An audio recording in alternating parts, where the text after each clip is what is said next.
அனைவருக்கும் வணக்கம். இன்னைக்கு வந்து திரு துரைமுருகன் அவர்கள், திமுகவுடைய மூத்த தலைவர் துரைமுருகன் அவர் வந்து காவேரி விவகாரத்தில் நீங்க தெரிஞ்சுட்டு பேசுங்க அப்படின்னு சொல்லியிருக்காரு. முதல்ல காவேரி விவகாரத்தில் திமுக வந்து தமிழகத்திற்கும் தமிழக மக்களுக்கும் செய்த துரோகத்தையே நம்ம வந்து பட்டியலிட்டா அது ஒரு புக்கே போடலாம். ஏன்னா நிறைய அவர் நினைச்சிட்டு இருக்கிறாரு யாருக்கும் தெரியாது, இந்த காலத்தில் இன்னைக்கு இருக்கிற தலைமுறை எல்லாம் மறந்துருப்பாங்கன்னு சொல்லிட்டு 1970 இப்போ வரைக்கும் எடுத்துக்கிட்டால் அவ்வளவு துரோகங்கள் இன்னைக்கு காவேரி விவகாரத்தில் இவ்வளவு மோசமா போய் நிக்கிறதுக்கு காரணமே திமுக தான். அதை நம்ம திரும்பவும் சொன்னாதான் அவருக்கு ஞாபகம் இருக்குன்னு நினைக்கிறோம். 1970 என்ன நடந்துச்சு? 1970 சட்டசபையிலே கூறினால் இப்ப ஹேமாவதி அணை கட்டுவதால் எங்களுக்கு எந்த ஆட்சேபமும் இல்லைன்னு கூட்டினாங்க. ஸோ அதுக்கப்புறம் தானே நான்கு அணைகளை ஹேமாவதி, கபினி, ஹாரங்கி போன்ற அனைத்து 4 அணைகளை கர்நாடகம் கட்டியது. ஸோ அப்போ வந்து என்ன பண்ணிட்டாங்க?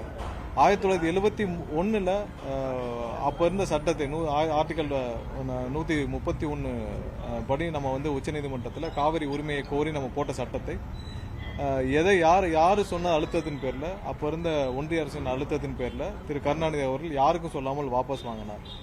1974 அந்த 50 வருஷம் இவ்வளவு பிரச்சனை நடுவில் இருந்துச்சு. இவ்வளவு பிரச்சனைக்கு நடுவுலையும் வந்து 1974 அந்த 50 வருஷ கான்ட்ராக்டை புதுப்பிக்காமல் விட்டார். இது மாதிரி பல துரோகத்தை திரு கருணாநிதி அவர் செஞ்சிருக்கிறார்.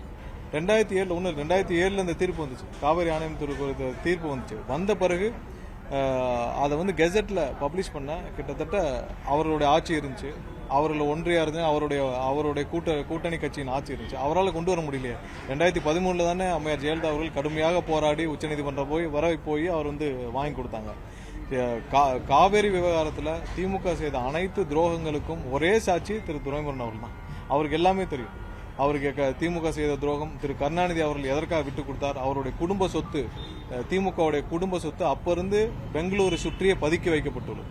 ஸோ அந்த சொத்துக்களை காப்பாற்றுவதற்காக அவர் எப்பயுமே வந்து திமுக தலைவர் கருணாநிதியும் அவர்கள் குடும்பமும் வந்து கர்நாடகாவில் ரொம்ப இணக்கமா போவாங்க.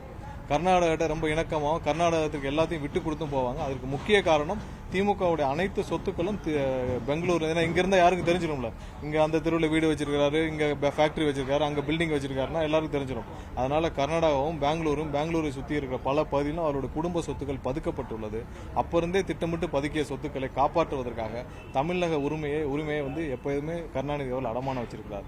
எல்லா நேரங்களிலும் துரைமுருகன் அவர்களுக்கு மறந்துருச்சா? 1998 அப்ப இருந்த 4 மாநிலங்களும் சேர்ந்து அப்ப வந்து காவேரி ஆணையம் அமைப்பதற்கான கூட்டம் நடைபெறுச்சு. அப்ப வந்து காவேரி நடுவர்மன்றம் போடும் உத்தரவை கர்நாடகம் கேட்காத பட்சத்தில் பிரதமர் தலைவரான காவேரி ஆணையமே இந்த வந்து மொத்தமாக கர்நாடக அனைத்து அணைகளையும் கண்ட்ரோல் பண்ணணும்னு சொல்லி ஒரு ஷரத்து இருந்துச்சு. அந்த கண்டிஷனை ரிமூவ் பண்றதுக்கு திரு கருணாநிதி அவர்கள் ஏன் அலோவ் பண்ணார்? அப்ப அம்மையார் புரட்சித் தலைவர் ஜெயலலிதா அவர்களே சொன்னாங்க, காவேரி ஆணையம் ஒரு பல்லு இல்லாத ஆணையம், இந்த கண்டிஷன் எடுத்த பிறகு அது பல்லு இல்லாத ஆணையம் சொன்னாங்க. எதற்காக அந்த கண்டிஷன் எடுத்தார்? அந்த கண்டிஷன் அப்ப அவருடைய கண்ட்ரோல்ல முழுசா இருந்துச்சு. அவர் சப்போர்ட்ல இருக்கிற ஒன்றிய அரசு இருந்துச்சு, அவர் சப்போர்ட்ல இருக்கிற அவருடைய அரசு இங்க இருந்துச்சு. எல்லாத்தையும் இருக்கிறபோது திரு துரைமுருகன் அவர் பக்கத்திலே உட்கார்ந்து அவர் தான் அதுக்கு முழு சாட்சியாக இருந்தார். அப்ப புரட்சித் தலைவர் அம்மா ஜெயலலிதா அவங்களே சொல்லியிருக்காங்க, இது இப்ப இந்த கண்டிஷன் இல்லாமல் காவேரி ஆணையம் ஒரு பல்லு இல்லாத ஆணையம் சொல்லியிருக்காரு. ஸோ காவேரி விவகாரத்தில் திமுக செய்த அனைத்து துரோகங்களுக்கும் இன்னைக்கு இருக்க ஒரே சாட்சி திரு துரைமுருகன் தான். ஸோ அவரை வச்சு சும்மா ஒரு 4 வார்த்தை பேச வச்சுட்டு இவங்க இன்னைக்கு இருக்க தலைமுறை எல்லாம் மறந்துடுவான்னு நினைச்சிருக்காங்க. இன்னைக்கு இருக்கிற தலைமுறை அனைவரும் திமுக காவேரி விவகாரத்தில் தமிழகம் செய்த அனைத்து துரோகங்களையும் சேர்ந்து நம்ம கண்டிப்பா மறக்கக்கூடாது. அதற்காக இப்போ வந்து எல்லாருக்கும் இதை சொல்லணும். 1971 அவர் பிடபிள்யூ மினிஸ்டர் இருந்தார். திரு கருணாநிதி அவர்கள் பிடபிள்யூ மினிஸ்டர் இருக்கப்ப காவிரி விவகாரங்கள் தொடர்பாக ஒன்றிய அரசுல ஒரு கூட்டம் நடந்துச்சு. இதுவரை அந்த கூட்டத்தில் அவர் என்ன பேசினார், அங்க என்ன ஒப்புக்கொண்டார், அங்க உள்ள என்ன நடந்துச்சுன்னு இதுவரைக்கும் யாருக்கும் அவர் தெரிவிக்கப்படவில்லை. அப்போ அது பெரிய சர்ச்சையாக அப்போ எல்லா பத்திரிகைகளும் வந்துச்சு. அவர் வந்து 1968 அவர் அந்த காவிரி விவகாரத்தில் அந்த கூட்டத்தில் டெல்லியில கலந்து கொண்டு என்ன பேசினார், என்ன ஒத்துக்கிட்டார், என்ன வெளியில வந்து எதுவுமே இதுவரைக்கும் டிஸ்க்ளோஸே பண்ணல. ஸோ 1968 அவர் பிடபிள்யூ மினிஸ்டர் இருந்து ஆரம்பிச்சு 70 அவர் வந்து சட்டசபையில ஹேமாவதி அணைக்கு எந்த ஆட்சியும் தெரிவிக்காமல் இருந்தது. அப்படி ஆரம்பிச்சால் இப்போ வரைக்கும் காவிரி விவகாரத்தில் அனைத்து துரோகத்தையும் காவிரி விவகாரத்தில் இன்னைக்கு அந்த பகுதி விவசாயிகள் நமக்கு இன்னைக்கு இருக்கு தமிழக விவசாயிகள் அனைவரும் கஷ்டப்படுறதுக்கு ஒரே காரணம் திமுகவும் அதன் தலைவர் கருணாநிதியும். அதற்கு ஒரே சாட்சி திரு துரைமுருகன் அவர்கள் தான். இதுக்கு எந்த மாற்று கருத்தும் கிடையாது. இதுல எல்லாருக்கும் ரெக்கார்டரா டேட்டா இருக்கு, ரெக்கார்டரா எல்லாருக்கும் தெரியும். ஒவ்வொரு நாளும் எதற்காக 71 அவ்வளவு பெரிய பிரச்சனை இருந்துச்சு. அப்ப அந்த வழக்கையும் வாபஸ் பெற்றார். அப்புறம் ஏன் 74 அந்த அந்த அக்ரிமெண்ட்டை புதுப்பிக்கல? 50 வருஷம் அக்ரிமெண்ட்டை ஏன் புதுப்பிக்கல? ஸோ எல்லா இவ்வளோ பிரச்சனைகள் நடுவில் அந்த வழக்கையும் வாபஸ் பெற்று விட்டு அந்த அக்ரிமெண்ட்டும் புதுப்பிக்கலாம். ஒரே ஒன்று, அப்போது இருந்த ஏகப்பட்ட ஊழல், அந்த ஊழலை வைத்து அவர் வந்து அவரை அப்போ இருந்த ஒன்றிய அரசு மிரட்டியது. அதன் மிரட்டலின் காரணமாக அவர் அனைத்திற்கும் பணிந்து அவங்க சொல்லுவதை பொட்டிப்பாக மாதிரி கேட்டார் திரு கருணாநிதி. அவருடைய சொந்த விஷயத்தில் என்னைக்குமே அவர் சொந்த விஷயத்தில் என்னைக்குன்னா அவர் விட்டு கொடுத்துருவார். ஒன்றும் இல்லை, 2007 அது நமக்கு அந்த தீர்ப்பு வந்துச்சு. காவிரி விவகாரத்தில் காவிரி ஆணையம் அமைக்கிறதுக்கான தீர்ப்பு வந்துச்சு. கெசட்லேயே வெளியிடல. 2009 அவங்க வந்து போய் சண்டை போட்டு ராஜா அவர்களுக்கு மந்திரி பதவி கொடுக்கறதுக்கு முன்னாடி தலைகீழாக நின்று போய் டெல்லியில் போய் உட்காந்து 2 நாட்கள் எதுவுமே சாப்பிடாமல் திரும்ப எங்களுக்கு சரியாக மரியாதையாக பேசவில்லைன்னு சொல்லிட்டு கோச்சிட்டு வந்தவர் தானே. இதே மாதிரி காவிரி விவகாரத்தில் 2007 போய் நாங்கள் எங்களுக்கு கெசட்டில் நீங்கள் பப்ளிஷ் பண்ணலன்னா, நாங்கள் வந்து எங்களை மரியாதை நடத்தலைன்னா அப்படின்னு கோச்சிட்டு வந்துட்டு தானே. ஸோ அது அமைச்சர் தரலன்னு 2 நாள் போய் உட்காந்து அப்படியே பயங்கரமாக அழுது திரு கருணாநிதி அவர் 2 நாள் நடந்த நாடகமெல்லாம் தெரியும். காங்கிரஸில் யாருமே அப்புறம் அவர் கூப்பிட்டு பேசக்கூட இல்லை. பேசலன்னு திரும்ப கோவிச்சிட்டு வந்தார். ராஜா அவர்களுக்கு மந்திரி பதவி கொடுக்க வேண்டும் என்று தலைகீழாக நின்று போராடி அப்போ வாங்க அவ்வளோ கஷ்டப்பட்டார்ல. அதே மாதிரி என்னைக்கா காவேரிக்கு பேசியிருக்காரா? காவேரி விவகாரத்தில் திமுகவும் கருணாநிதி அவர்களும் செய்த அனைத்து துரோகத்துக்கும் மீண்டும் சொல்றோம், திரு துரைமுருகன் அவர்கள் தான் ஒரே சாட்சி. இன்னைக்கு வந்து சும்மா சப்பக்கட்டு பேசிட்டு இருக்காரு. இன்னைக்கு இருக்கிற தலைமுறை அனைவரும் இன்னைக்கு காவேரி விவகாரத்தில் என்ன நடந்ததுன்னு அனைவரும் தெரிஞ்சு கொள்ள வேண்டும், போய் படிக்க வேண்டும். இவர் திமுக தமிழகத்திற்கு எவ்வளவு பெரிய தீய சக்தின்னு ஏன் எல்லாரும் சொல்லிட்டு இருந்தாங்க அனைவரும் தெரிஞ்சுக்க வேண்டும். திமுக ஏன் தீய சக்தி, திமுக ஏன் தமிழகத்தில் விரட்டப்பட வேண்டும் எல்லா விவரத்தையும் இன்னைக்கு இருக்க தலைமுறை தெரிஞ்சுக்க வேண்டும். கண்டிப்பா சட்ட போராட்டம் தான், எந்த காம்ப்ரமைஸும் கிடையாது. சட்ட போராட்டம் ஒன்றுதான் நமக்கு ஒரே வழி. சட்ட போராட்டம் வழியாக இன்னைக்கு எல்லாம் சொல்லிட்டு இருக்காங்க நம்ம கேட்டு போறோம், அதெல்லாம் கிடையாது. சட்ட போராட்டம் வழியாக அன்னைக்கே 1998 வந்து காவேரி நடுவர்மன்றத்தில் கொடுக்கிற ஆர்டரை வந்து கேட்கலன்னா காவிரி ஆணையமே அந்த அணையை கண்ட்ரோல் எடுத்துக்கணும்னு சொல்லிட்டு அந்த கண்டிஷன் இருந்துச்சுன்னா இன்னைக்கு இந்த பிரச்சனையே இல்லை. இன்னைக்கு வந்து பிரதமர் தலைமையிலான அந்த காவிரி ஆணையத்திற்கு அவங்களே வந்து எடுத்துக்கலாம்னு சொல்லி அன்னைக்கு அந்த கண்டிஷனா இருந்துச்சுன்னா இன்னைக்கு இவ்வளவு பிரச்சனையே கிடையாது. ஸோ அதை எடுத்ததே திரு கருணாநிதி அவர்கள் தான். ஸோ நமக்கு சட்ட போராட்டம் மட்டும் தான் ஒரே வழி, வேற எந்த வழியும் கிடையாது. என்ன நடவடிக்கை எடுத்துக்கிட்டு இருக்கோம் சார்? சரி, இப்போ சட்டப்பூர்வமாக நம்ம வந்து போய் மேகதாது அணை கட்டப்படுறதுக்கான அதுக்கான அனுமதி கண்டிப்பாக கிடைக்க போறதில்லை. நம்ம அதுக்கான அனைத்து சட்ட போராட்டங்களும் எடுத்துட்டு இருக்கோம். இதே நேரத்தில் நம்ம வந்து காவிரியில நமக்கு நீரை பெறதுக்கான வேலைகள் இல்ல, கடிதம் அனுப்புவதை விட நம்ம வந்து லீகல் உச்சநீதிமன்றத்தில் நாடி உச்சநீதிமன்றமாக தான் நம்ம வந்து இதுக்கு தீர்வை தவிர வேற எந்த தீர்வும் கிடையாது. இன்னைக்கு சிஎம் கரூர் போனதை ஒட்டி இந்த மாதிரி பாலிடிக்ஸ்லாம் சின்ன மேகதாது மற்ற விஷயங்கள்லாம் பொலிட்டிக்கலா அப்போசிஷன் பரப்புறாங்க. இந்த விஷயம்லாம் கண்டினியூஸா நடந்துகிட்டே இல்ல. அவங்களுக்கு முதலமைச்சர் கரூரில் போய் மக்களை சந்தித்த பிறகு அவர் அதை எதிர்கொள்ளாம இல்லாமல் சம்பந்தம் இல்லாமல் ஏதாவது பேசிட்டே இருக்காங்க. இன்னைக்கு அரசாங்கமும் மக்களிடம் நல்லா போயிட்டு இருக்கு, அரசாங்கமும் சிறப்பாக செயல்பட்டு இருக்கு, எல்லாமே மக்களிடம் தெளிவாக இருக்கு. ஸோ அதை எதிர்கொள்ள முடியாமல் அவங்க வந்து இன்னைக்கு தேவையில்லாமல் சம்பந்தம் இல்லாத விஷயங்கள்லாம் பேசிட்டு இருக்காங்க. அது அனைத்தும் இன்னைக்கு மக்களுக்கு தெரியும். கடந்த செப்டம்பர் 27ஆம் தேதி கரூர் நடந்த அந்த துயர சம்பவம் தொடர்பாக முதலமைச்சரிடம் கேள்வி எழுப்பிய போதும் தனி விமானம் மூலம் கரூர் விவகாரத்துல அன்னைக்கு என்ன நடந்துச்சுன்னு எல்லாருக்குமே தெரியும். இவங்க எல்லாம் சம்பவம் நடந்து அதாவது 8 மணிக்கு 5 நிமிஷத்துக்குள்ள எப்படி செந்தில் பாலாஜி அந்த கவர்மெண்ட் ஹாஸ்பிட்டல்ல போனாரு, கேமராவோட போனாரு, லைவ் கேமராவோட எப்படி போனாரு, பக்கத்திலே காத்துக்கிட்டு இருந்தாரா செந்தில் பாலாஜி? முதல் கொஸ்டின். எங்களுக்கு 8:10 தான் தெரியும். அந்த மரணம் குறித்து 8:10 பத்திரிகையாளர் ஒரு சில பேர் என்கிட்ட சொன்ன பிறகு தான் எங்களுக்கு 8:10 தான் தெரியும். அங்கிருந்த என்னுடன் அப்ப இருந்த எஸ்பி, நான் இதை ஸ்டேட்மெண்ட்லயும் கொடுத்துருக்கோம், என் கூட அப்ப இருந்த எஸ்பிக்கு 8 மணிக்கு மேல தான் தெரியும். 7:50க்கு 8 மணிக்கு மேல தான். 8 மணிக்கு 8:10 நான் எஸ்பி கிட்ட நான் போன்ல பேசினப்ப ஏதாவது யாருக்காவது உடம்பு சரியில்லையா, யாருக்காவது என்ன நான் கேட்டப்ப எஸ்பி என்கிட்ட சொன்னது ஒன்னும் இல்லை சார்னு சொன்னார். ஸோ எங்களுக்கும் அங்க இருக்கிற எஸ்பிக்கு கூட தெரியாத விஷயம் செந்தில் பாலாஜிக்கு எப்படி தெரிஞ்சது? எஸ்பிக்கே தெரியாது. எஸ்பிக்கு நான் கொடுத்த ஸ்டேட்மெண்ட் இருக்கு. எஸ்பிக்கு நான் போன்ல 8:10 வரைக்கும் நாங்கள் அங்கிருந்து வண்டி மாற வரைக்கும் தொடர்புல தான் இருந்தோம். தெரியாது. எங்களை உள்ளே விடாமல் அங்கிருந்து அனைத்து தமிழக வெற்றிக்கழக தொண்டர்களையும் அடித்து விரட்டியது யார்? அங்கிருந்து இன்ஸ்பெக்டர் டிஎஸ்பியை வச்சு இந்த விஷயத்தை எல்லாம் செய்ய வச்சது யார்? இதெல்லாம் செஞ்ச பிறகு இங்க இருக்கிற எல்லாரையும் விரட்டினது யார்? அங்க இருக்கிற எத்தனை தொண்டர்கள் கேமராவெல்லாம் எடுத்துட்டு அங்க இருந்து அடிச்சு விரட்டப்பட்டாங்கன்னு எங்களுக்கு தான் தெரியும். ஸோ எல்லாத்தையும் கண்ட்ரோல் எடுத்துட்டு 12 மணிக்கு உடனே சிஎம் வர வேண்டிய அவசியம் இல்லை. இதுக்கு முன்னாடி அந்த 5 வருஷத்துல என்னைக்காவது அப்ப இருந்த சிஎம் வந்து எங்கேயாவது எஞ்சி கிளம்பியிருக்காரா? அவருடைய சொந்த வீட்டு விவகாரத்தை தவிர எங்கேயாவது எஞ்சி கிளம்பியிருக்காரா? உடனே எப்படி நீங்க வந்து சார்ட்டர் ஃபிளைட் புக் பண்ணி எங்க ரெடியா வச்சிருந்தீங்க? 1/2 மணி நேரத்தில் சார்ட்டர் ஃபிளைட் ரெடியா இருக்கு, எல்லாமே ரெடியா இருக்கு. உடனே கிளம்பி கரூருக்கு நைட்டு வந்து இந்த மொத்த நாடகத்தையும் அரங்கேற்ற வேண்டிய காரணம் என்ன? எல்லாம் விட நீங்க அவ்வளவு போஸ்ட்மார்ட்டமும் எவ்வளவு சீக்கிரமா முடிச்சீங்க?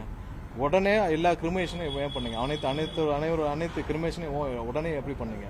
எல்லாத்துக்கும் கேள்வி இருக்குல்ல, எல்லா கேள்விக்கும் பதில் இல்ல, எல்லாத்துக்கும் பதில் வேணும்ல. நீங்க உடனே எல்லாருடைய உடலையும் அடக்கம் பண்ண வேண்டிய அவசியம் என்ன? எல்லாருக்கும் நைட்டா நீங்க வந்து உடனே 2 மணி நேரத்துல 3 மணி நேரத்துல ஒரு போஸ்ட்மார்ட்டம் பண்றதுக்கு 1.5 மணி நேரம் ஆகும்னு சொல்றாங்க. 1.5 மணி நேரம்னா நீங்க அங்க இருக்கிற 40 பேருடைய போஸ்ட்மார்ட்டத்தையும் பண்றதுக்கு நீங்க எத்தனை டாக்டர் வேணும்? குறைஞ்சபட்சம் 30 டாக்டர்கள். உடனே 30 டாக்டர்கள் எங்கிருந்து வர வைக்கப்பட்டார்? 30-40 டாக்டர் எங்கிருந்து வர வைக்கப்பட்டார்? அனைத்து கேள்விகளுக்கும் எல்லாருக்கும் கேள்விகளுக்கும் பதில் தேவை. ஏன்னா அதுக்கான பதில் அப்ப இருந்த ஆட்சி, அவங்க இருந்த அனைத்து காவல்துறை அனைத்தையும் வச்சு அப்ப இருந்த ஒரு டீமே வச்சு இவர்கள் நிறைய ஆதாரங்களை அளித்தார்கள். இதற்கு செந்தில் பாலாஜி கூட இருந்தார். எல்லாருக்கும் தெரியும். இவ்வளவு பேசுற செந்தில் பாலாஜி இடி வந்தப்ப கட்டில் கடியில போய் அழுதவர் தானே. கட்டில் கடியில போய் கடியில இருக்கிற கட்டில் காலை பிடிச்சிட்டு என்னை விட்டுருங்கன்னு அழுது கதறினவர் தானே. இதே அரசு ஆஸ்பத்திரியில் போய் கட்டில் கீழே ஒளிஞ்சுக்கிட்டு என்னை காப்பாத்துங்கன்னு அழுது கதறினவர் தானே. ஏன் இடி வந்தா போய் பேசணும் தானே? கொள்ளையடிக்க தெரியுது, ஊரையே கொள்ளையடிக்க தெரியுது, கொள்ளையடிச்சு கேஸ் வாங்க தெரியுது, ஊரை கொள்ளையடிச்சு எல்லாருக்கும் பணம் வாங்க தெரியுது. ஆனா இடி வந்து தூக்குனா கட்டில் கடியில போய் தானே ஒளிஞ்சுக்கிட்டு அழுதாரு. அன்னைக்கு எல்லாரும் கேமரால பார்த்தோம்ல. இதே செந்தில் பாலாஜி தானே. இதே செந்தில் பாலாஜி தானே 4 பேர் தூக்கிட்டு வந்தாங்க. அதே இதுல பேண்ட் எல்லாம் ஈரமாக்கி கொண்டு வந்தது யாரு? இந்த செந்தில் பாலாஜிக்கு நான் பேசுறதுக்கு தகுதியே கிடையாது. இந்த செந்தில் பாலாஜி பேசுறதுக்கு தகுதியே கிடையாது. இன்னைக்கு இந்த விவகாரத்துல இந்த குதிரை பேர விவகாரத்துல எங்களுடைய எம்எல்ஏ பர்ச்சேஸ் பண்ண அவர் சம்பந்தப்பட்ட ஆட்களிடம் 50 லட்சம் ரூபாய் ஹவாலா பணம் பிடிபட்டிருக்கு. அதற்கு பதில் சொல்லி ஆக வேண்டும். 50 லட்ச ரூபாய் ஹவாலா பணம் பிடிபட்டிருக்கு. ஸோ எல்லாத்துக்கும் பதில் சொல்ல வேண்டியது. செந்தில் பாலாஜி இப்போ எங்க இருக்கான்னு அவருடைய ட்விட்டரை வேணா யாராவது எடுத்து போட்டிருப்பாங்க. தெரிஞ்சோ தெரியாமலையோ செந்தில் பாலாஜி போன்ற ஆட்களை வைத்து திரு ஸ்டாலின் அவர் இன்னமும் ஆப்ரேட் பண்ணிட்டு இருக்கிறாரு. செந்தில் பாலாஜி போன்ற ஆட்களை வைத்து அவரே ஸ்டாலின் என்னென்ன பேசியிருக்காரு, அவர் பேசியதெல்லாம் சீக்கிரம் அவரே அதுக்கான விடையை சொல்லுவார். இந்த பரந்தூர் விமான நிலையத்துல ரன்வே அமைப்பது வந்து அந்த ஏர்போர்ட் அத்தாரிட்டி சொல்றது வந்து சாத்தியம் இல்லைன்னு சொன்னதா நீங்க சொல்லியிருந்தீங்க. ஆனா அது உண்மைக்கு புறம்பான இல்ல, அதுல நிறைய விவகாரம் இருக்கு. ஏற்கனவே மச்சேந்திர கமிட்டி வச்சு ஒரு அசஸ்மெண்ட் பண்ணிருக்காங்க. அதுல உள்ள விவகாரங்களே நிறைய வெளியிடப்படாமல் இருக்கு. நம்ம அது குறித்து விரிவாக பேசுவோம். பரந்தூர் விமான நிலையத்தின் அரசோட நிலைப்பாடு என்ன சார்? இல்ல, அது முதலாவதாக எங்களுடைய தலைவருடைய முதல் போராட்டம். அந்த போராட்டத்தில் நாங்கள் என்ன பேசினோமோ அதே தான் இப்பயும் எங்களை ஸ்டாண்ட். அதுல மாற்று கருத்து இல்ல. அதுல நம்ம வந்து அதில் அரசோட நிலைப்பாடு விரைவாக அது அறிவிக்கப்படும். ஏன்னா பரந்தூர் விவகாரத்துல அந்த மக்களோடு இருப்பது தான் எங்களுடைய ஒரே எண்ணம், எங்களுடைய தனிப்பட்ட ஒரே எண்ணம். அதுல என்ன மாதிரியான நிலைப்பாடு என்பது அரசு சார்பாக விரைவில் இல்ல. மச்சேந்திர கமிட்டியில இது சம்பந்தமான அசஸ்மெண்ட் போயிருக்கு. ஏன்னா அதுல நிறைய நீர்நிலைகள் இருக்குன்றதுதான் எல்லாருடைய எண்ணம். 1000 ஏக்கருக்கு மேல நீர்நிலைகள் இருக்கு. 1000 ஏக்கருக்கு மேல அதுல 2000 ஏக்கருக்கு மேல வந்து 3 போகங்கள் விளையக்கூடிய விளைநிலங்கள் இருக்கு. அதுல 10,000க்கு ஏற்பட்ட குடும்பங்கள் அங்கே வாழ்ந்துட்டு இருக்காங்க. சோ இதெல்லாம் மாற்றி அந்த இடம் வந்து களிமண்ணா இருக்குது. அது வந்து ரன்வேக்கு பொருத்தம் இல்லைன்னு சொல்லி நிறைய கமிட்டியில அசஸ்மெண்ட்ல சொல்லியிருக்காங்க. நிறைய வல்லுநர்கள் சொல்லியிருக்காங்க. சோ நிறைய இதெல்லாம் ஆராய்ந்து விட்டு நம்ம முடிவுகள் எடுப்போம். இல்ல, எல்லாமே தெளிவாக முடிஞ்சிட்டு இருக்கு. தெளிவா அந்தந்த மாவட்ட ஆட்சியர் ப்ரொஃபைல் எல்லாம் எவாலுவேட் பண்ணி அந்த ப்ராசஸ் எந்த குளறுபடியும் கிடையாது. இதான் முதல் முறையாக ரொம்ப நாள் கழிச்சு 6000-7000 ப்ரொஃபைலுக்கு மேல வந்திருக்கு. எல்லா ப்ரொஃபைலும் எவாலுவேட் பண்ணி கரெக்டா அதை வந்து எவாலுவேட் பண்ணிட்டு இருக்காங்க. எந்த குளறுபடியும் கிடையாது.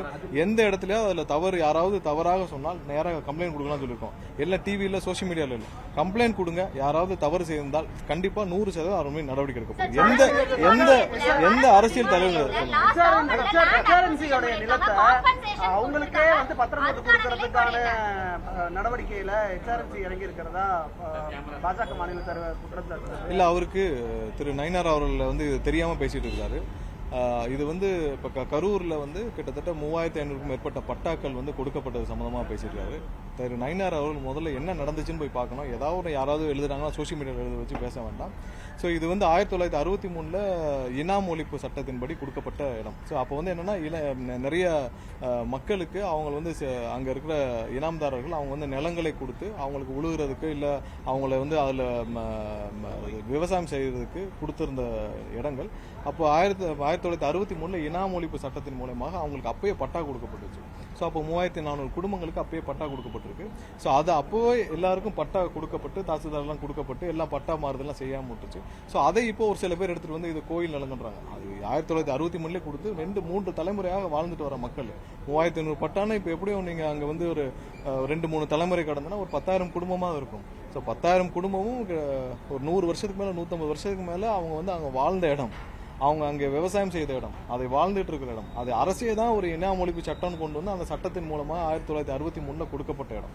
ஸோ அந்த இடத்த இப்போ யாரோ ஒரு சில பேர் வந்து பழைய கெசட் எடுத்துட்டு போய் இது கோயில் நிலம் சொல்றாங்க. அது சட்டப்பூர்வமாக அரசே வந்து இனாமாக கொடுக்கப்பட்ட இடம். அப்போ அந்த 1963 அந்த இடம் என்னவா இருந்திருக்கும்? எதுவுமே எதுக்குமே உதவாத ஒரு இடமா இருந்திருக்கும். அப்போ அந்த காலத்தில் அவங்க வந்து ஏழை எளிய மக்களுக்கு இனாம் ஒழிப்பு சட்டமாக உருவாக்கி அப்போ மெட்ராஸ் பிரசிடென்சி இந்த காலத்தில் கொடுத்துருக்காங்க. ஸோ அதை இப்போ வந்து அந்த பட்டாவை இப்போ ரெகுலரைஸ் பண்ணியிருக்கோம். வேற எதுவும் புதிதாக கோயில் நிலத்தையோ யாருடைய நிலத்தையோ எடுத்து கொடுக்கவில்லை. அரசு 1963 கொடுத்ததே கொடுக்கிறார்.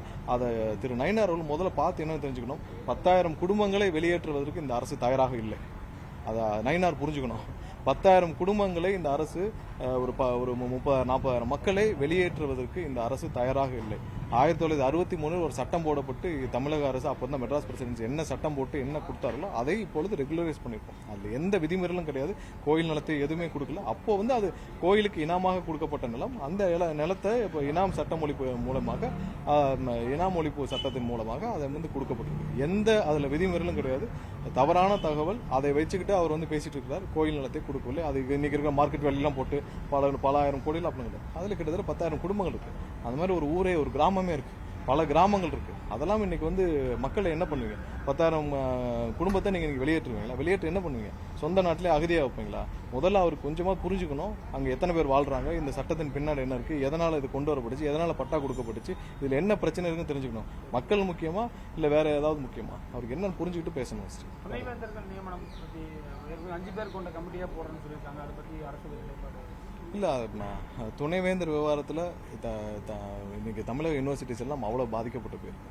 ஸோ அதை முதல்ல நம்ம ரெக்டிஃபை பண்ணணும். மற்ற எல்லா மாநிலங்களை விட இந்த மாதிரியான கவர்னர் கண்ட்ரோல் வச்சுட்டு துணைவேந்தர் நியமனத்தில் இவ்வளோ தூரம் நமக்கு அதிகமான பாதிப்பு இருக்குது. மாணவர்கள் கடுமையான பாதிக்கப்பட்டிருக்காங்க. நாங்கள் இது சம்பந்தமாக கண்டிப்பாக விரைவில் ஒரு முதலமைச்சர் ஒரு முடிவை எடுத்து கண்டிப்பாக சட்டப்பூர்வமாக என்ன செய்யணும்னு சொல்லி அதற்கான வேலையை கண்டிப்பாக துவக்குவோம். சார், மின்தடை பிரச்சனை இன்னும் சில இடங்கள்ல தொடர்ச்சியா இருந்துட்டே இருக்கு. அண்மையில கூட பாலவாக்கம் பகுதியில இரவு முழுவதும் மின்தடை இருக்கு. பாலவாக்கத்தில் அங்க உள்ள கேபிள்ல அங்க இருக்க வேலை முழுவதுமா சரி செய்ய எவ்வளவு இல்ல கால அவகாசம் தேவைப்படும்? பாலவாக்கத்தில் அங்க இருக்க கேபிள் வந்து அங்க இருக்க வேலை கான்ட்ராக்ட் வேலையில செய்யறவங்க அங்க கட் பண்ணனால அது நடந்த தடை. ஸோ அது வந்து ஒரு சில மணி நேரங்கள் அது போராடி சரி செய்யப்பட்டது. கண்டிப்பா எங்கெங்கெல்லாம் இந்த மாதிரியான ப்ராப்ளம் இப்போ கான்ட்ராக்ட் ஒர்க்ல அங்கங்க இப்போ கார்பரேஷன் நடக்கிற கான்ட்ராக்ட் ஒர்க்ல தனியார்கள் வந்து கேபிளை கட் பண்ணிடுறாங்க. அதான் வந்து சிட்டிக்குள்ள நம்ம ஃபேஸ் பண்ற பெரிய சேலஞ்ச் தான். ஸோ பாலவாக்கத்தில் அதே மாதிரியான பிரச்சனைகள் வந்து சிட்டிக்குள்ள இருக்க கேபிள் அவங்க வந்து தோண்டும் பொழுது பண்ணிட்டாங்க. ஒரு முன்னாடிலாம் ஒரு போன சில வாரங்களுக்கு முன்னால் இதெல்லாம் கம்ப்ளைண்டா கொடுக்கப்பட்டு அவங்க மேலே எஃப்ஐஆர் ஃபைல் பண்ணப்பட்டுச்சு. ஏன்னா இது தெளிவாக சொல்லியிருக்காங்க, இந்த மாதிரியான நீங்க தோன்றதுக்கு முன்னாடி ஒரு கோஆர்டினேஷன் வச்சு அங்க இருக்கிற இபியில் இருக்கிற ஏஐ எல்லாரையும் கூப்பிட்டு அவங்கள்ட்ட பெர்மிஷன் கேட்டுட்டு பண்ணுங்க. பட் ஒரு சில பேர் அந்த பெர்மிஷனை கேட்காமல் தோண்டிடுறாங்க. தோன்றனால கேபிள் கட் ஆயிருது. அதனால பெரிய அளவில் பாதிப்பு ஏற்படுது. அதுல ஸ்ட்ரிக்டா நம்ம முன்னாடி சொல்லியிருக்கோம், எஃப்ஐஆர் போடுவோம், கம்ப்ளைண்ட் கொடுத்து கிரிமினல் எஃப்ஐஆர் ஃபைல் பண்ணுவோம்னு சொல்லியிருக்கோம். இனிமேல் கடுமையான நடவடிக்கை எடுக்கப்படும் சொல்லியிருக்கோம். இல்ல கன்சியூம் ஒன்றும் பெரிய டிஃபரன்ஸ் இருக்கு. பெரிய டிஃபரன்ஸ் இருக்கு. நம்ம அதை நமக்கு வந்து மின்சாரம் தட்டுப்பாடு நம்ம தேவையான அளவு வாங்கிட்டு தான் இருக்கும். மின்சார தட்டுப்பாடு இல்லை. பட் நமக்கு இந்த மாதிரியான ஃபால்ட் வந்துட்டு தான் இருக்கு. அதை சரி செய்யறதுக்கான டீமும் நம்ம தயாராக தான் வச்சிருக்கோம். முதலமைச்சர் பேசும்போது ஒரு முக்கியமான ரோடு ப்ராஜெக்ட் வந்து நாங்க கேன்சல் பண்ணிருக்கோம் அப்படின்னு சொல்லியிருக்காரு. ஏன்னா பெரிய ப்ராஜெக்ட் நிறைய வேல்யூ நிறைய இடத்துல இவரோட எஸ்டிமேஷன்ல நிறைய ப்ராப்ளம் இருக்கு. நிறைய இடத்துல தேவையில்லாமல் இப்ப எதற்காக திரு ஏவா வேலு மேல அவர் மேல வந்து வழக்கு பதிவு செய்யப்பட்டது. எல்லா இடத்துலயும் ஊழல்கள், முறைகேடுகள் தேவையில்லாத இடத்துல தேவையில்லாத ப்ராப்ளம். அதற்கான எஸ்டிமேஷன் ப்ராப்ளம். எஸ்டிமேஷன்ல அதிகப்படியான விலை நிர்ணயிக்கப்பட்டு நிர்ணயிக்கப்பட்டு அதெல்லாம் வந்து டெண்டர் கொடுக்கப்பட்டது. அந்த மாதிரியான டெண்டர்கள் எல்லாம் வேல்யூவேஷன் சரி செய்யப்பட்டு பிறகு எல்லாமே 30% 40% மார்ஜின் வச்சு கமிஷன் வச்சா அப்புறம் வேல்யூ வேற தானே செய்யும். ஸோ அந்த மார்ஜின் எல்லாம் கம்மி பண்ணி நம்ம வந்து மக்களுடைய பணத்தை 30% 40% மார்ஜினை கம்மி பண்ணி தான் நம்ம டெண்டர் கொடுக்க போறோம். நம்ம இங்க எந்த கமிஷனும் கிடையாது, எந்த மார்ஜினும் கிடையாது. ஸோ அதெல்லாம் சரி செய்யப்பட்டு கொடுக்கப்படும் டெண்டர். செந்தில் பாலாஜி அவர்கள் இப்ப பேசியிருக்காங்க. செந்தில் பாலாஜி சம்பந்தமா நல்லா தெளிவாக பேசியாச்சு. வேற ஏதாவது? நன்றி. காவேரியில இப்ப தண்ணி வரல, இப்ப என்ன நடவடிக்கை எடுத்துருக்கோம் சார்? சுப்ரீம் கோர்ட்ல நமக்கு சட்ட நடவடிக்கை நமக்கு இல்ல அதை பேசியாச்சு. நன்றி.